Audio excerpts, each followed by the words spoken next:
まあいい。とりあえずホテルへ戻ろう。Akira had no reason to refuse.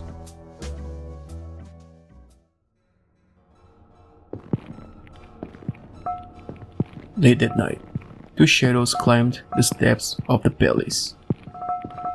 Their heavy footfalls rang out on the marble, together with another sound like a sack of grain being dragged over logs. The guards, who had been drifting off their posts, immediately jerked awake. Faces pale, they looked up to see the executioners looming before them. 子羊一匹調達 Kiriwar's deep voice seemed to make the night quiver. One of the guards ran off to alert Arbitro, while another hastened to open the door. The remaining guards aimed pitying stares at a man in Kiriwar's grip. He was still alive. That brought him here to receive a fate far worse than that.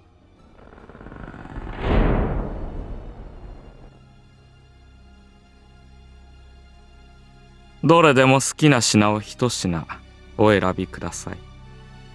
お好みのカスタマイズも受けたまわりますよ。Arbitra's smile deepened as he watched the man's Adam's apple convulse. This was Arbitra's private display room. His collections of prizes lay sprawled on purple velvet, the man examining them with a feverish gaze that was equal parts shock and desire. It had begun on a whim. One day, while operating on some particularly fine specimens, he started to wonder what might happen if he offered them up as prizes. The reaction had exceeded his expectations, and thus the trade-in modified slaves had become another cornerstone of his empire.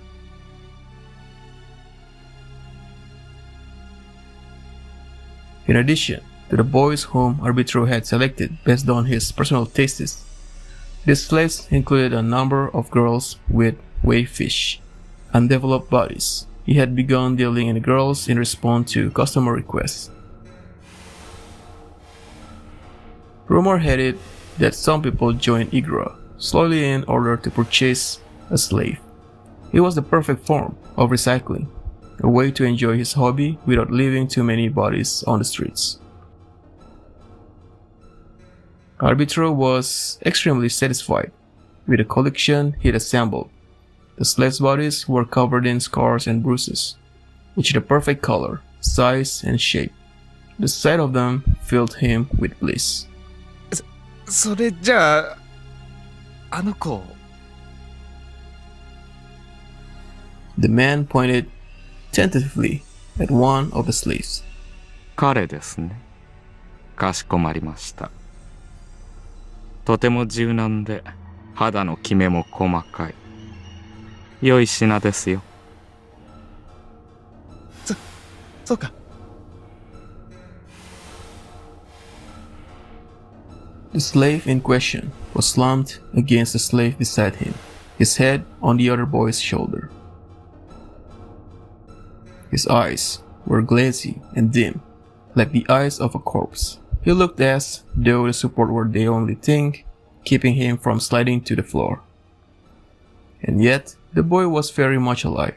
It was simply that he had no will of his own. He never would again. オプションの指定などございますでしょうか。オプション。はい。ピアッシング、インプラント、タトゥー、声帯や眼球の除去、各部位の切断、その他もろもろ。お好みのままに仕上げます。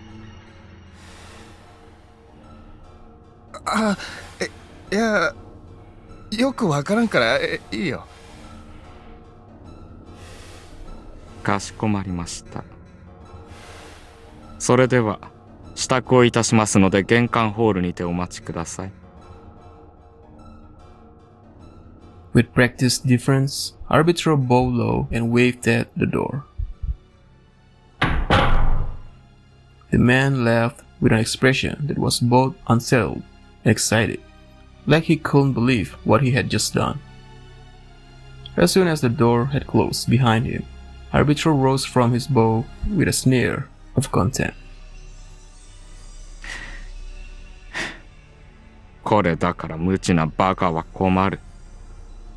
せっかく作品を高める絶好の機会をあっさりとドブに捨てるとは。He took the chosen slave by the hand and pulled him to his feet. The slave's gaunt, bony knees were quivering. さあ、お前の主人が決まった。可愛がってもらいなさい。私の愛すべき作品よ。He laid a soft kiss on the slave's cold cheek and guided him to a door at the back of the room. Behind it waited the servants who would wash and ready the slave for his new owner. After watching the slave stumble his way through the door, Arbitro let out a sigh. His work here was done. All he could do now was hope that his creation would receive the care and affection it deserved. Shortly after the slave had left, there came a soft knocking at the door. 失礼いたします。なんだ。Arbitro snapped, unable to hide his displeasure. He hadn't had a moment to rest. 処刑人が敗者を連れてまいりました。手が空いておりませんので、扉を開けていただけますでしょうか。Arbitro's eyes instantly lit up behind his mask. わかった。待て。恐れ入ります。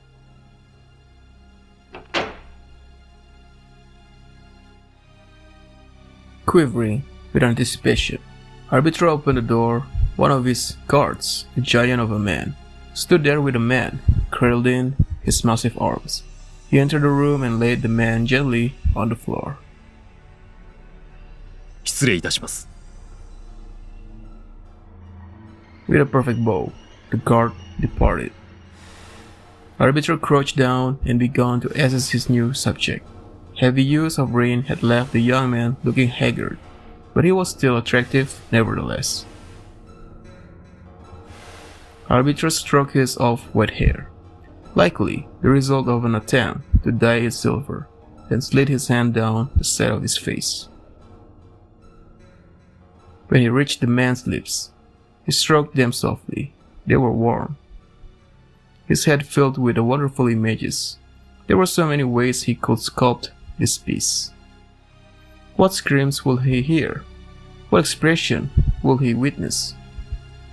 What beauty will be born from the labor of his hands?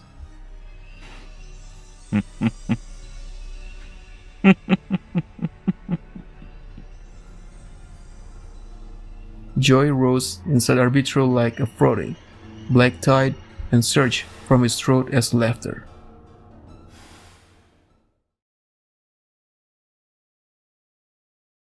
Both Rin and Keisuke were shocked when Motomi appeared with Akira in tow. え、おっさん？アキラずいぶん遅いなと思ったら、なんでいんの？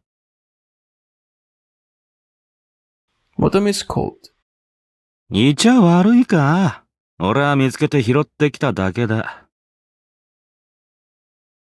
アキラ、顔色悪い。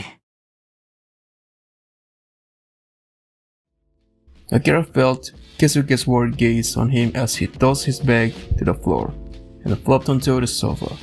Springs were broken, making it quite uncomfortable. そういや、なんかそんな感じするね。おっさんも一緒ってことは、なんかあったの？右腕を刺されてる。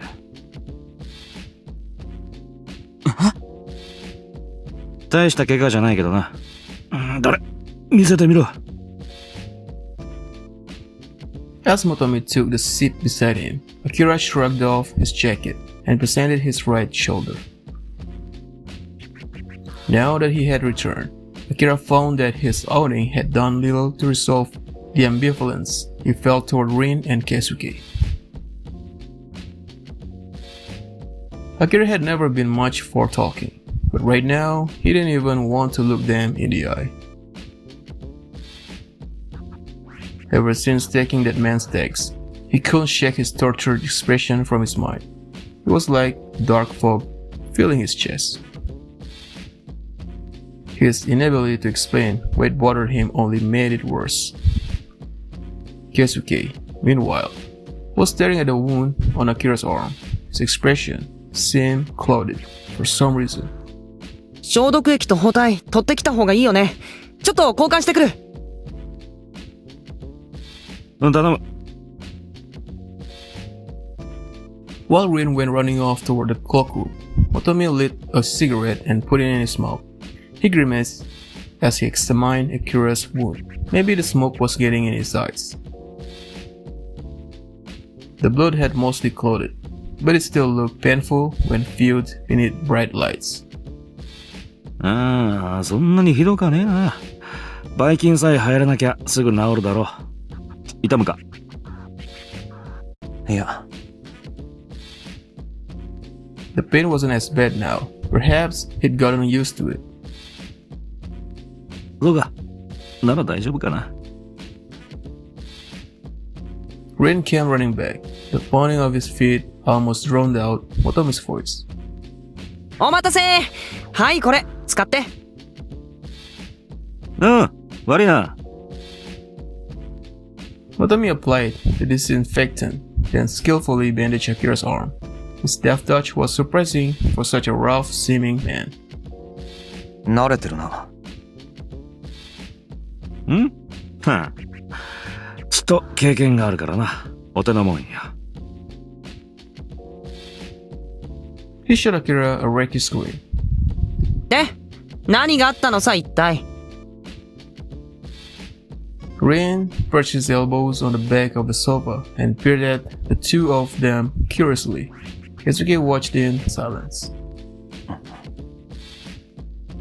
式が出たってんで、殺気立ってる連中にタグ取り挑まれたらしい。式？ああ、あいつね。神出鬼没、レアモンスター天然記念物通り魔。むちゃくちゃ言うな、おい。Rin shrugged indifferently, but Akira hadn't missed the change in his expression. For instance, his eyes had been colder than ice. タグ取りって、タグ取られたのか？え？逆に取ったらしいぞ。なあ。と、これでよし。Motomi finished stepping down the bandages, then blew a cloud of smoke and leaned against the backrest. 嘘！本当？ああ。ってことは初勝利じゃん！おめでとう！ Rin levies him with an ear-to-ear grin, but Akira didn't feel like celebrating. He didn't know whether the man had been dead when the executioners had dragged him off, but now that they had him, his life was over either way. He knew that it was foolish to feel guilty. Igura was founded on the idea that defeat carried the ultimate prize. But then, what was this bitter taste on his tongue? He felt ill at ease, as if something, somewhere, had fallen out of joint. For quite a while now, his thoughts had been running in circles through what felt like an inescapable labyrinth. He hated this feeling. Not knowing what to do about it was only making it worse. Keisuke was watching him, lips pressed together in a frown. His feelings on this matter were surely every bit as complicated as Akira's. No, even more so. Will Keisuke asked, "Did you kill them?" with condemnation in his eyes. If so, then Akira will explain it to him as many times as he must. This was the kind of world. It was kill or be killed. It felt almost as if he were attempting to convince himself. Just as Akira began to descend to a new cycle of self-loathing, Keisuke put on a forced smile and opened his mouth with apparent difficulty.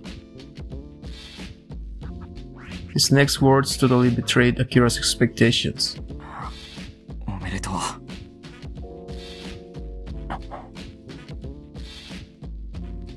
Congratulations? For what? Without thinking, he stared straight ahead, scrutinizing the face of his childhood friend. It was obvious that Keisuke didn't mean it. In truth, he must be dying to interrogate Akira about what had happened. Then, how? How could he congratulate Akira with a smile? Because Rin had done the same? Because it didn't matter as long as Akira had won? Was that why he'd chosen to hide his true feelings? Keisuke had offered him congratulations, despite the fact that he wasn't thinking anything of the sort. On the contrary, in a way, wasn't he condemning Akira by saying it? No, Keisuke wasn't like that.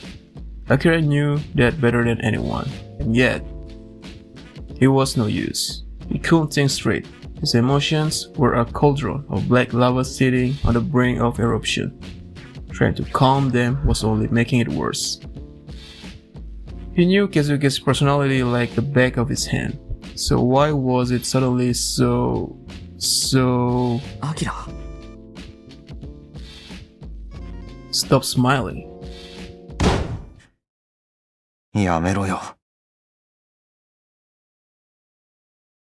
Before he knew it, he had kicked the table in front of him with all his strength.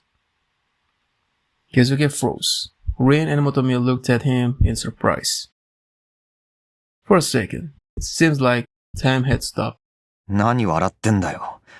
言いたいことがあるならとっとと言えばいいだろ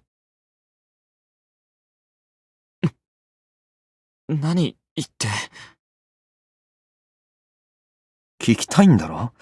俺がやり合った相手を殺したのかどうかって。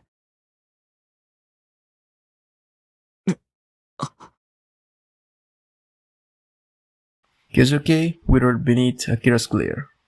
だったら聞けばいいだろう。攻めたければそうすればいい。ぶつかってくればいいだろう。そんなこと。アキラ、やめなよ。But he couldn't let it go. Never felt such anger. It was like a splinter deep in the flesh of his palm.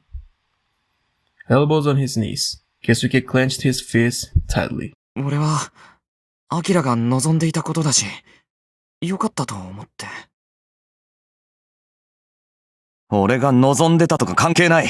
お前がどうなのかってことを聞いてる。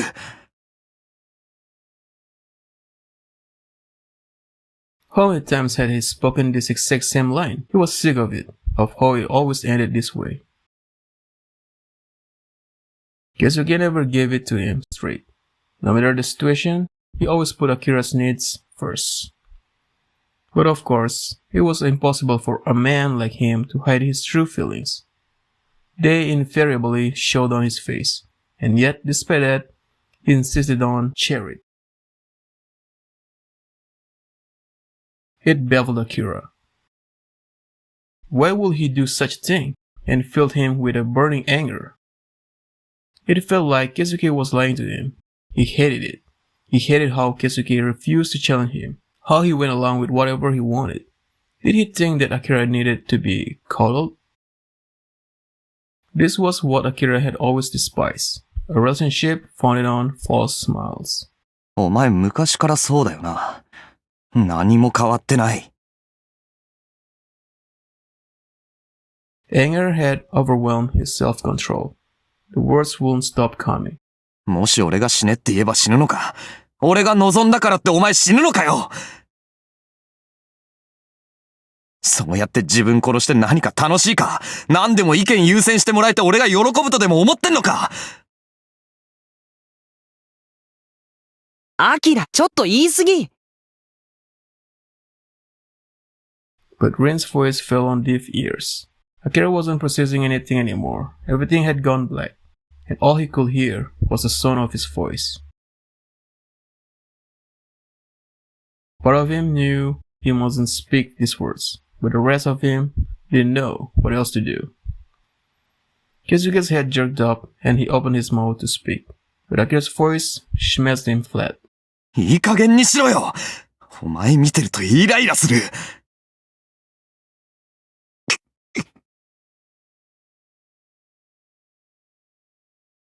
Keisuke hung his head, biting his lip, face contorted in agony. He was clenching his fist hard enough to turn his knuckles white. 俺は His words caught in his throat. Akira could see his shoulders shaking. Keisuke dashed from the hotel. Rin leaped up, but he already vanished into the dark streets. 追わないと。待て。なんだよ、おっさん。Watami pulled Rin back. いくらお前でもこの時間に走り回るのは危険だ。わかってるだろ？だって、じゃあ、ケイスケはどうすんだよ。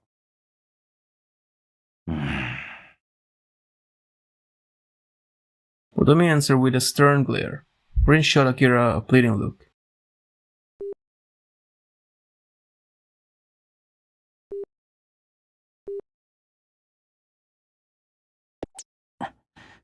"戻ってくるかもしれないだろう。He didn't know why he said it. His mouth moved with a will of its own. バカ！ Rin looked as if he were about to cry. But then, Rin sagged like a deflated balloon. He bit his lip and looked away. Silence fell. Through the lobby remained as noisy as ever.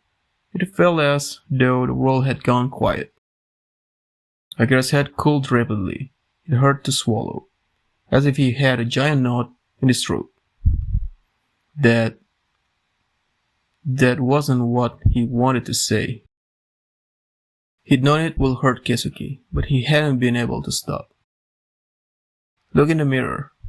He mocked himself, testing an acute sense of loss.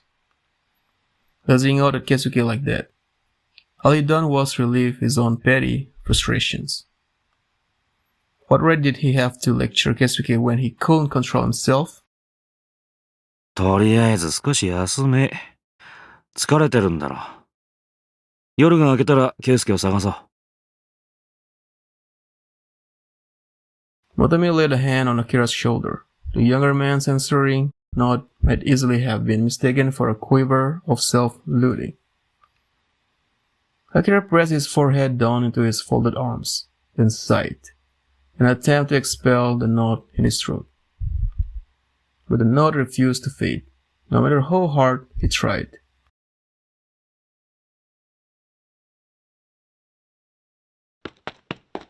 His lungs felt ready to burst. Each breath was like swallowing a handful of razor blades. He no longer knew where he was. Akira was alone in the darkness.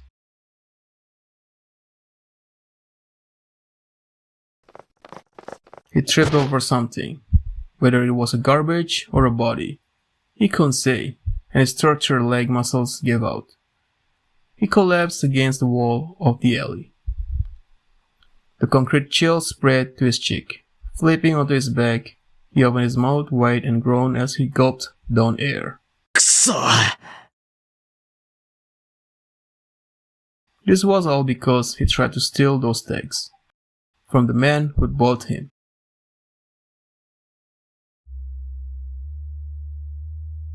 In one corner of the club called Mill of Duty, which served as a neutral zone for Igra fighters, there was an area where men with particular tastes gathered.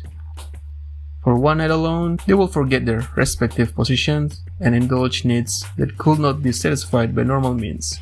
They had begun showing up there naturally, without anyone's prompting.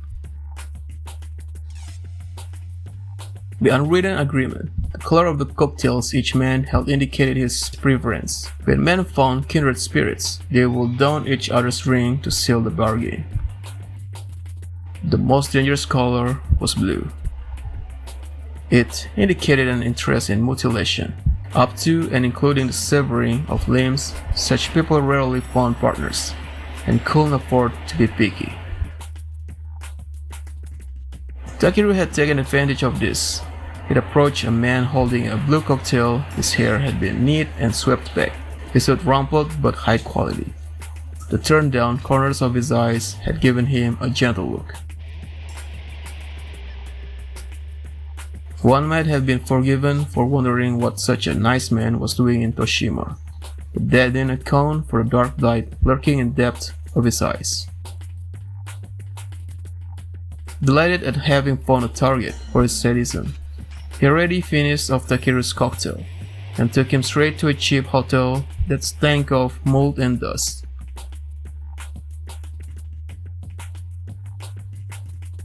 Of course, in Toshima, hotel was just another word for brothel. The shit were damp and covered with old bloodstains, and the tin walls had done nothing to keep out their neighbors' moans.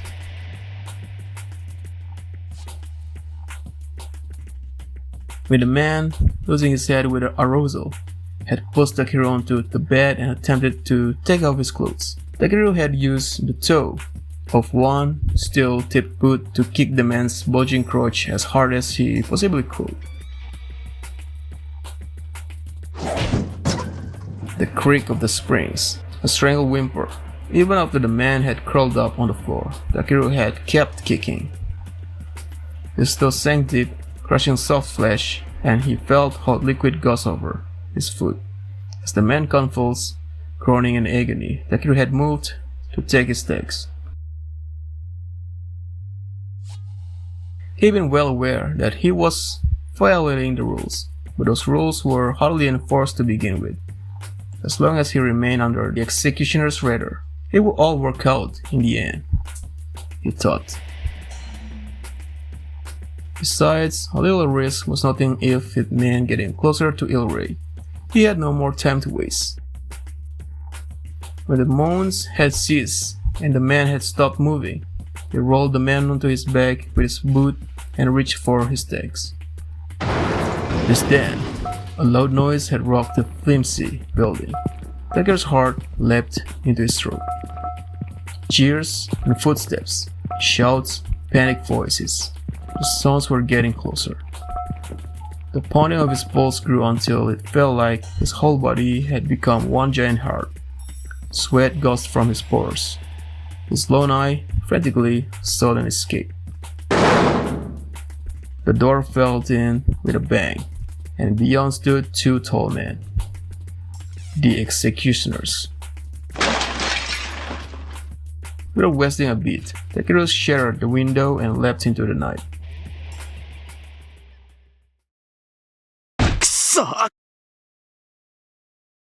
He hissed one more time, punching the wall, numbness spread through the back of his head.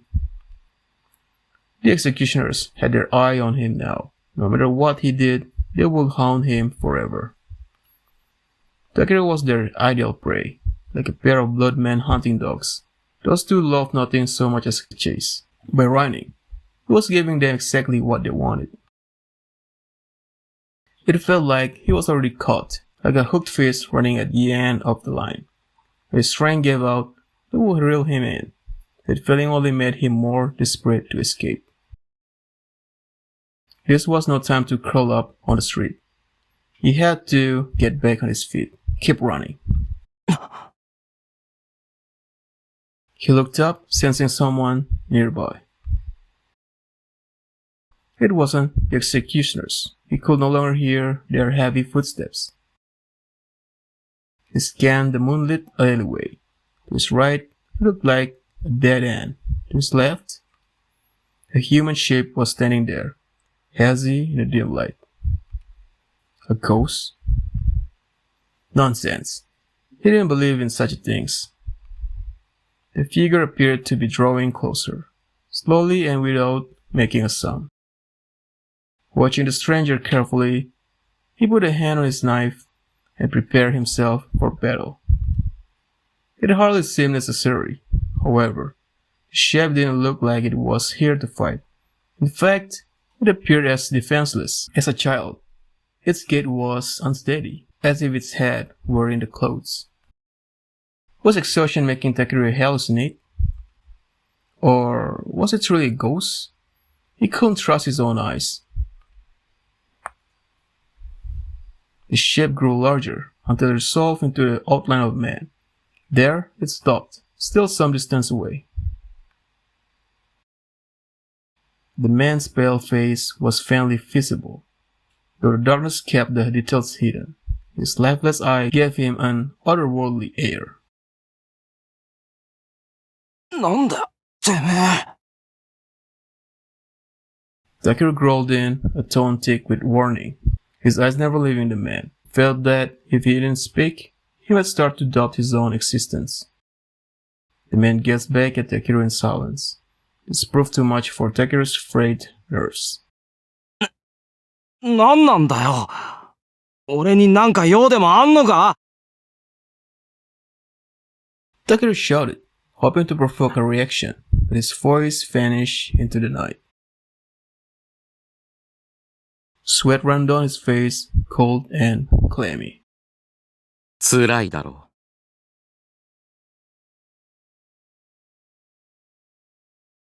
At last, the man spoke, his voice soft as a breeze. Was he calm? Empty? It was impossible to tell. For some reason, Akira's heart skipped a beat. はあ？何言ってんだよ。意味わかんねえよ。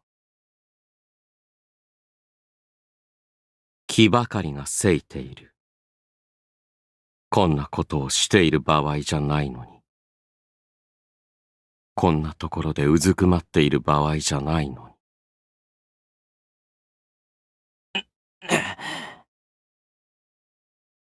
The man spoke as if he'd read Akira's mind. A cold tendril of fear crawled up his spine. てめえ。Akira clenched his jaw and fixed the man with a powerful glare. Was the man smiling? The man took a single step toward him, and another, the same unsteady gait as before. 来るな。 The words fell from Akira's lips. It sounded like a plea. The man drew closer. A shapeless terror seized him, smothering his will to fight. But his back was pressed to the wall, and the dead end to his right prevented him from escaping.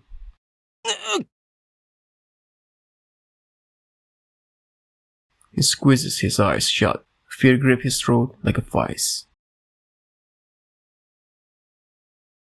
Something soft and cold touched his petrified cheek. He forced his eyes open just a crack.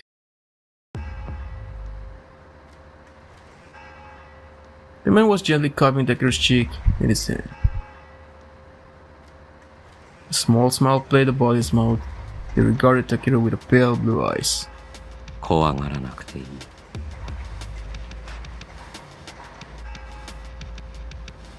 His deep, rich voice seemed to fill Takira's skull.